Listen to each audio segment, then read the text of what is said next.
to a 31 Days of Horror 2019 video, Toronto After Dark edition. Yes, it is Toronto After Dark time. And I don't know how much of it I'm going to attend or see, but I'm going to try and get some in. I paid for the pass, might as well see something, right?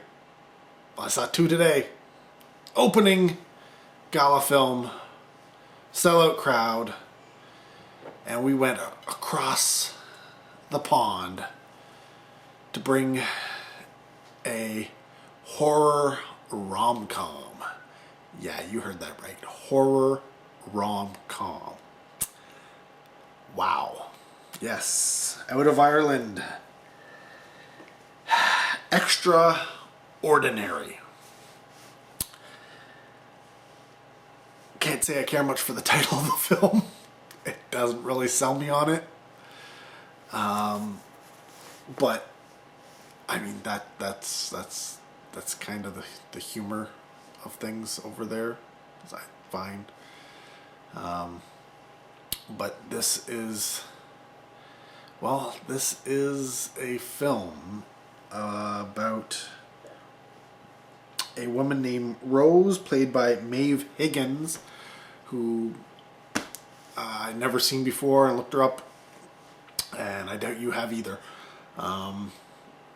In fact, most of the people in this film probably have never seen before, unless you follow a lot of, British productions and such.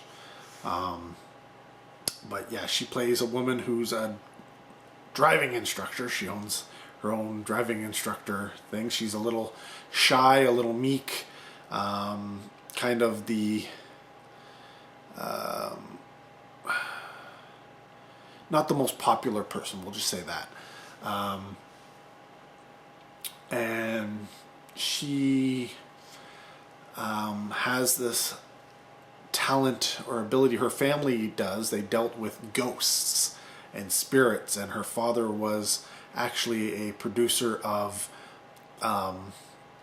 almost like Time Life television series where where he would have video cassettes where he'd be on television, and it'd be Wonders of the Ancient. Honestly, he would be on the whatever the heck that channel is now. That's no longer what it used to be anymore. Discovery? Is that where all the aliens are? TLC, the Learning Channel? I don't know. One of those channels where it used to be like really good programming, and now it's all about like aliens and mystery shows and oh, I don't know. But anyways, yeah. So he does. Way back on VHS days, he had a program that dealt with that kind of stuff. So, dealing with ghosts and talking to the people in the great beyond and Satanism and that kind of stuff. And so she has some extraordinary abilities. That's the title. And she eventually gets or meets a fella whose wife has passed away and is haunting him, and she doesn't want to deal with any of these haunting anymore. She just wants to deal with the driving instructor thing. She had some bad stuff happen to her when she was a kid, so she's given it up. It doesn't matter that she can see dead people or whatever her ability is. It doesn't matter. She doesn't care. She just wants it all to go away, and she wants to live an ordinary life. But this guy, he's got problems. His teenage daughter is going to leave him by himself if he doesn't deal with his dead wife's ghost, who is still running his life and dresses him in the morning and won't let him eat what he wants and gets pissed off if he puts things in the wrong spot. And so, yeah, that guy is played by Barry Ward, and his name is Martin. Yeah, that's the kind of humor we're dealing with in this film. And where that's the rom-com aspect of it. And the horror aspect of it, outside of the ghosts, comes from the fact that there is an American one-hit wonder musician who has moved to Ireland because of essentially the tax breaks that he can get. And he's essentially gone broke. So he's going to make a pact with the devil. Because that's what all people who are, famous and popular and good musicians and stuff, that's how they got there, right? He's going to make a pact with a devil or a demon or whatever, Satan, whatever you will. And he needs a virgin to sacrifice. And of course, he hones in on the daughter. And this is who he's chosen to sacrifice. And so, reluctantly, Rose gets involved, and then it sort of goes from there. The interesting thing about this musician from America, this one-hit wonder, is he's the only person I recognize. He is, he doesn't sport, British, Irish, Scottish, any type of accent, no, because he's American. He is Will Forte, or Will Fort, I think it's Forte, who I probably wouldn't know if it wasn't for the fact that, what was it on? Show Me? I think it was on Show Me. He was in a show, I think I may have done videos on it actually, Show Me, some television or whatever those things I did a long time ago, where he was the main character in the show Last Man on Earth. And so, oddly enough, he plays not the same type of character, but his acting style, I'm guessing that's, I don't know, maybe he only has one thing he does, but it's very, very similar. The way he talks and the way he sort of does this character in this film is very similar to the character he played on The Last Man on Earth.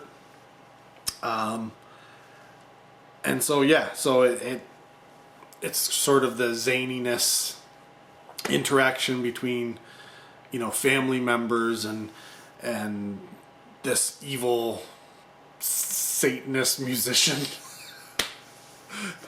and such. And so, yeah, we'll leave it at that, because to give any more would just kind of spoil the plot of the film. So, yeah, it's odd. I say rom-com. I'm not a big rom-com person. I'm not a big, comedy person in general. You ask Leslie, comedies are more her thing.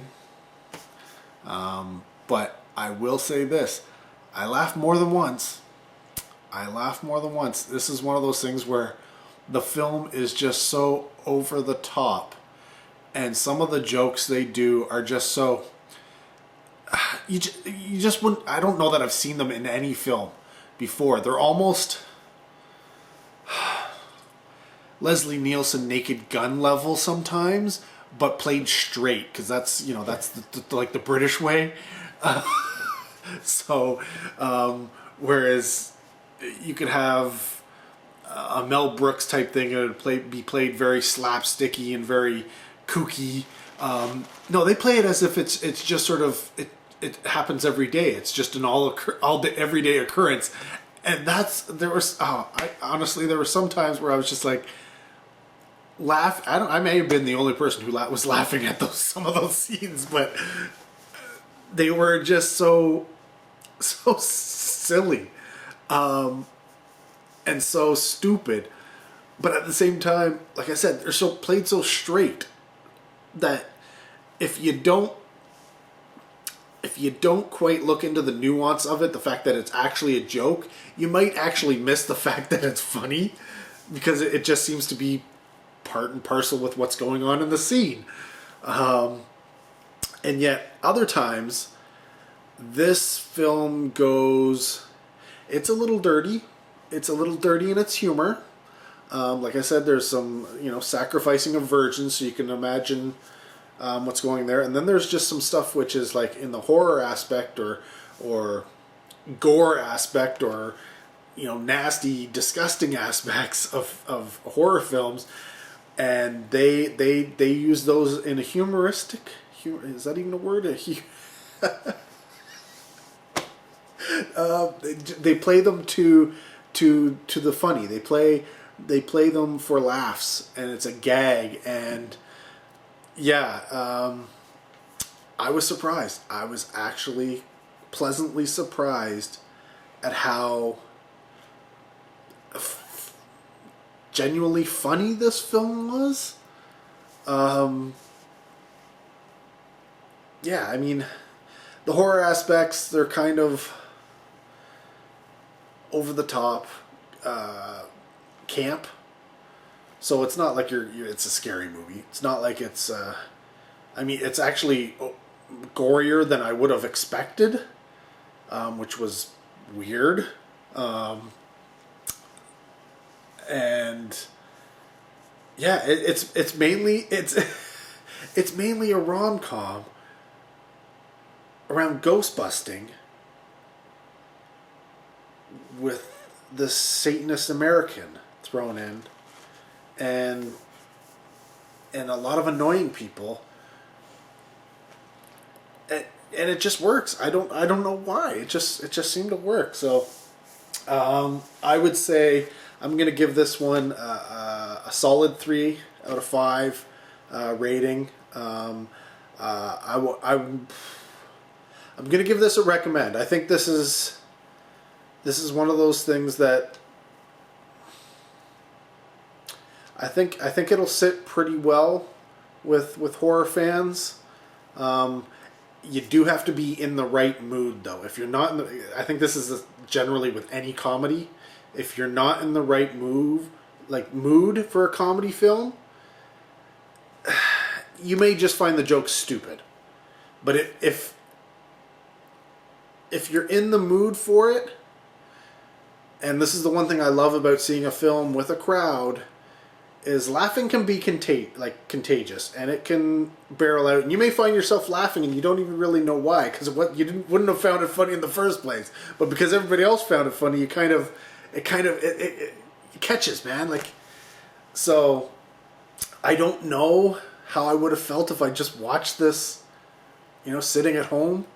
Would I have felt the same way? I don't know, but yeah, if you get the chance, check it out. It's definitely worth a watch.